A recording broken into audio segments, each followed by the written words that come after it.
नमस्कार दोस्तों। अंक ज्योतिष के हिसाब से डेट ऑफ बर्थ का विश्लेषण जब करते हैं तो उससे आध्यात्मिक अंक निकलता है।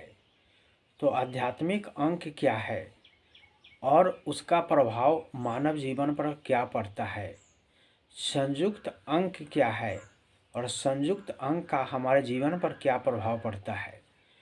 तो दोस्तों, इस वीडियो को पूरी तरह से देखिए। संयुक्त अंक जो है डेट ऑफ बर्थ, महीना और साल का योगफल करते हैं और उसके जो अंक निकल के आता है वो संयुक्त अंक या आध्यात्मिक अंक कहा जाता है।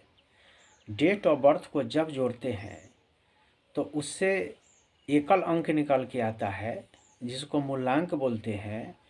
और जब डेट ऑफ बर्थ सभी अंकों को जब जोड़ के जो योगफल जो आता है उसको 1 से जब 9 तक के बीच के जो अंक निकालते हैं तो उसको भाग्यांक कहते हैं। लेकिन 1 से लेकर 9 के 1 से लेकर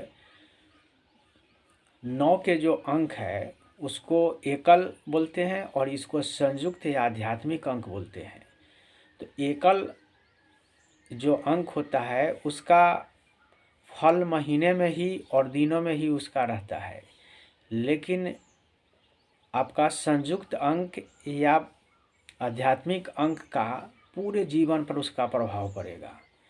तो आपके परिवार में या आपके किसी रिश्तेदार के या आपके ही संयुक्त अंक 16 है तो उसका क्या प्रभाव पड़ेगा।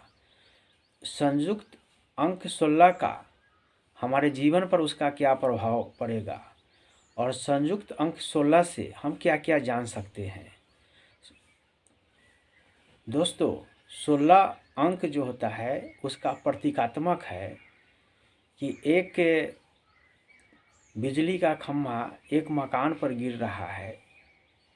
जो मकान दुर्ग है, इसका अर्थ यही है। इसका यह बिजली का खम्भा कहाँ गिर रहा है और वह कौन सा स्थान है, इसका वर्णन ज्योतिष में नहीं है, लेकिन संयुक्त अंक में यही उसमें से लिया जाता है। तो जिस जातक का यह संयुक्त अंक 16 है उनके जीवन में यह चेतावनी है कि उनको बिजली से, पानी से, आंधी से और आकस्मिक घटना से उनको बचना रहना चाहिए और उनको सावधान रहना चाहिए, क्योंकि आपके जीवन के लिए एक यह चेतावनी है कि बिजली निश्चित रूप से बिजली अचानक का बोध कराती है। तो आपके जीवन में जो भी घटनाएं घटने वाली है वो अचानक घटने वाली है। तो आप अपने जो कार्य जो करेंगे वो योजनाबद्ध तरीके से करेंगे और उसके लिए आप पहले से सतर्कता बरतेंगे, सावधानी बरतेंगे, क्योंकि आपके कार्य में या आपके जीवन में अचानक बाधा, रुकावट, परिवर्तन का बोध कराता है।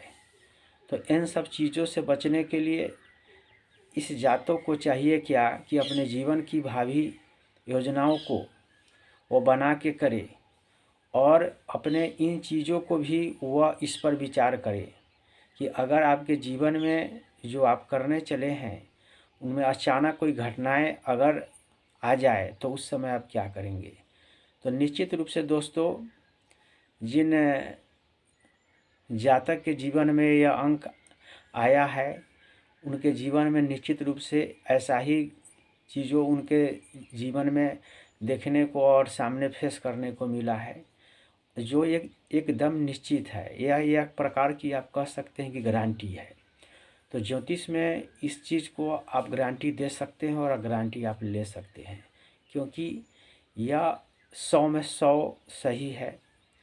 और एक एस्ट्रोलॉजर के रूप में मैं नहीं चाहूँगा कि जो भी बुरे चीज़ है उस चीज़ों को आपके ही जीवन में वो लागू हो, लेकिन मैं यह चाहूँगा कि जो जीवन में जो बुरे चीज़ है उससे ज़रूर आप बचें और बचने का कोशिश करें, क्योंकि यह सभी परमपिता परमेश्वर का दिया हुआ ही चीज़ है।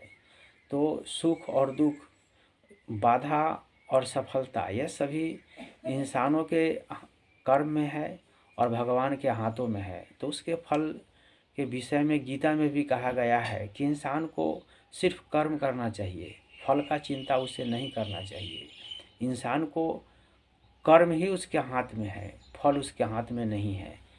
तो ठीक दोस्तों, यही बात मैं यहाँ भी दोहराता हूँ कि आपके जीवन में आपको कर्म करना आपके हाथ में है, तो आप कर्म कीजिए और फल की चिंता नहीं कीजिए। फल की चिंता के लिए भगवान पर के ऊपर छोड़िए, लेकिन सतर्कता जरूर बरतिए। आप अपनी योजनाओं को पूर्ण करने के लिए आप पहले से यह चीज़ समझ रहे हैं कि रुकावट आने वाली है, बाधा आने वाली है, तो उस भावी योजनाओं को पूरा करने में आप निश्चित रूप से अपनी योजनाओं के प्रति सतर्क रहिए और उसको पूरा करने का आप अपना 100% दीजिए। और वीडियो को पूरी तरह देखने के लिए धन्यवाद।